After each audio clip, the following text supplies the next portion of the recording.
So one of the things I want to do today is just going to go through with you 5 very tangible examples of working in witness for Christ, okay? Sound good? All right. Let's start with my job. I'm going to tell you what my job is. I'm a husband and I'm a father. Every day, my job is to do everything I can to help my wife get into heaven. Every day, my job is to do everything I can to help my daughter and this little boy or girl, not sure yet inside there, get to heaven, right? And it's not conditional. It's not when my wife meets me halfway or if she does this, I do that. This was the job I signed up for. It was the job I was born for. So every single day I give it to my wife. I happen to have an amazing wife who gives 100% to me as well. And so for that, I know my daughter's being set up for even more success.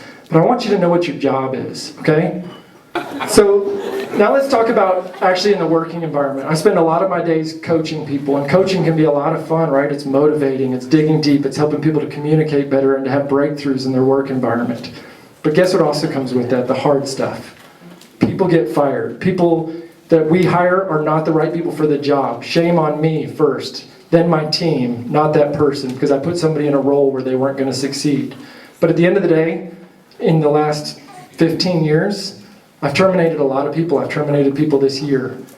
You know, I thought about when I was going to speak about this, and my men's group that I meet with for lunch on Tuesdays is reading Luke right now, and it talks about, you know, everybody loves people who love them, right? What about loving your enemy? Even sinners love people who love them.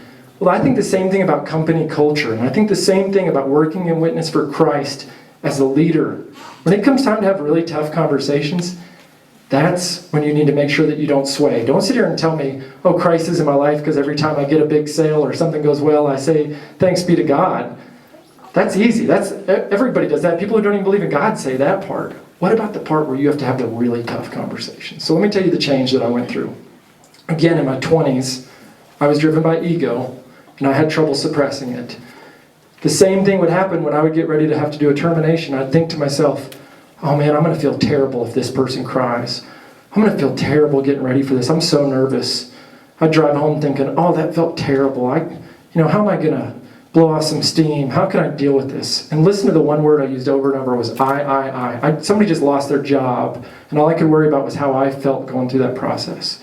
So through some amazing coaching and some spiritual enlightenment, I started praying before I went through any event like that. I prayed the night before. I prayed the morning of. I definitely pray right before.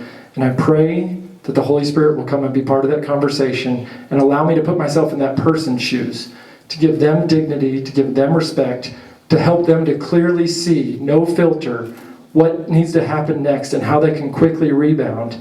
And you know, when you put somebody else's intentions first, the words that come out of my mouth might be the same in that moment, but the impact that's felt on both sides is dramatically different.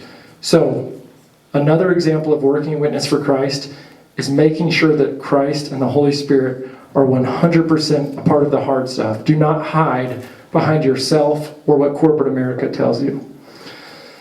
The next one kind of goes in line with some of the stuff I've already talked about, and it's just not hiding your faith. No, I'm not saying to go, boldly proclaim every time you walk in the office in the morning what's happening, the good news of the Bible, but I am saying there's a lot of easy ways to hide it. It's really easy when people are asking, where are you going? You want to grab lunch? And I could say, no, I already have a lunch meeting. Or I could say, no, I'm going to a men's group. Or I could actually say, I'm going to a Catholic men's Bible study. Oh, cool. Didn't know you were Catholic. Yeah, I'm going. Or I carry my Matthew Kelly Rediscovering Catholicism book on the outside of my folder, not hidden on the inside. Like, that's not how I run. I just want to be clear. Then it gets real hard, right? Somebody says, in the lunchroom, oh, blah, blah, blah, but he's Catholic and they're talking about so-and-so or some Catholic in the news. How many times do you sit there and be quiet or laugh along with them or walk away? Sometimes I'm not trying to be argumentative. I'm not even going to claim to be a scholar of any sort, but I say, I'm Catholic. I'd love to know what you're talking about. Boy, the conversation changes.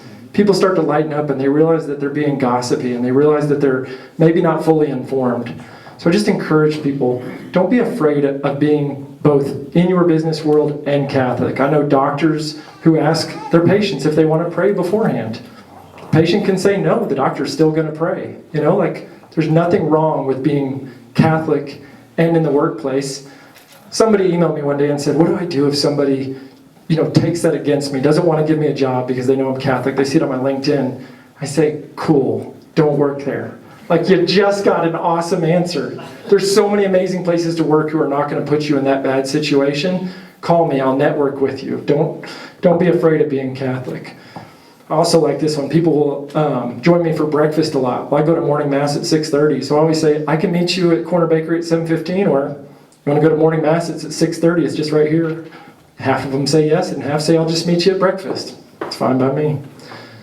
So I hit on this one. The fourth way that I think it's really crucial and tangible to be working a witness for Christ is avoiding gossip, right? It is so easy to gossip. It can be fun. It can be an addiction. It can be a coping mechanism. But when you gossip, you are definitely not working a witness for Christ. So how do you ever break that, right? You've been working with the same people or hanging out with the same people for, in most cases, for many years. I had to go through that transformation in my 20s. And I just learned this muscle memory to say the line, hey, this isn't a conversation I want to be a part of. When Andy says, did you hear what happened to blah, blah, blah? I say, Andy, it's not a conversation I want to be a part of. The first time he's like, ha, ha, ha. The second time he's like, oh, okay. The third time he says, did you? Never mind. But think about what we're told in the joy of the gospel. Think about what we're told, and that's the Pope Francis encyclical. Think about what we're told from the new evangelization. We are to create intrigue by the way that we live our lives. We are to be full of joy and to live the gospel so that others want to know, right? And that intrigue works. You are chipping away, and God works through you, and you may never get to see the fruits of what happened in that moment that I told Andy I didn't want to be a part of that conversation. But just let it happen and be comfortable in that moment. It is muscle memory. The very next day I might gossip with Andy because I'm used to it. But catch yourself, right? Think about what you did and get back on that horse. Okay, so when I think about working witness for Christ, I want to share with you a quote. It was on the side of a coffee cup. I don't even know who said it, and I actually am going to change it a little bit to fit what I want to say. That's why I'm not giving anybody credit. It's just out there. So it's about commitment, and it said the irony of commitment, I want you to hear this, the irony of commitment is that it is deeply liberating. So in love, in work, in play, in faith, I just came up with that. The irony of commitment is that it's deeply liberating. It says the act frees you from the tyranny of your internal critic. It frees you from that fear that dresses itself up and parades itself around and calls itself rational hesitation. So to commit yourself is to is to remove your head as the barrier to your life. Think about this, right? So let's talk about work for a second. How many of us think the grass is greener somewhere else, or wish we had a different job, or really don't want to show up to work tomorrow, and you're just not fully committed? It happens. I promise there's some of you in this room. Some of you are smiling. What happens next? You do a mediocre job at work. What happens if you do a mediocre job at work?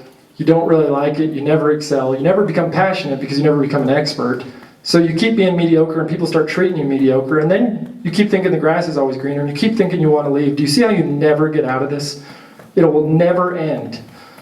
I'm telling you right now, Andy knows this, commit. Either be all in or leave. But you know what? The same could be said in faith. How many of us sit here and we try to intellectualize or come up with rational hesitation or try to pick apart what the church fathers and what the catechism teaches us, right? I did it. But let me tell you where I got to. I got to a complete commitment to what the church teaches, and it was the most liberating moment of my life. So I don't sit here and struggle with the Eucharist. The Eucharist is the body, blood, soul, and divinity of Christ. I don't struggle with the Marian doctrines. I don't struggle with the sanctity of life and my belief that all life is sacred. So by not having to have those intellectual conversations and struggles and grappling with all these things, I just freed up my life to where I get to have a personal relationship with Jesus Christ. I get to have a devotion to our Blessed Mother. I get to experience those things with my wife. Again, early in my career, I probably would have sat here and said, well, I'm not sure about this part, or I'm not sure about this part. And guess what? It was like me being mediocre at work. I was mediocre in my faith.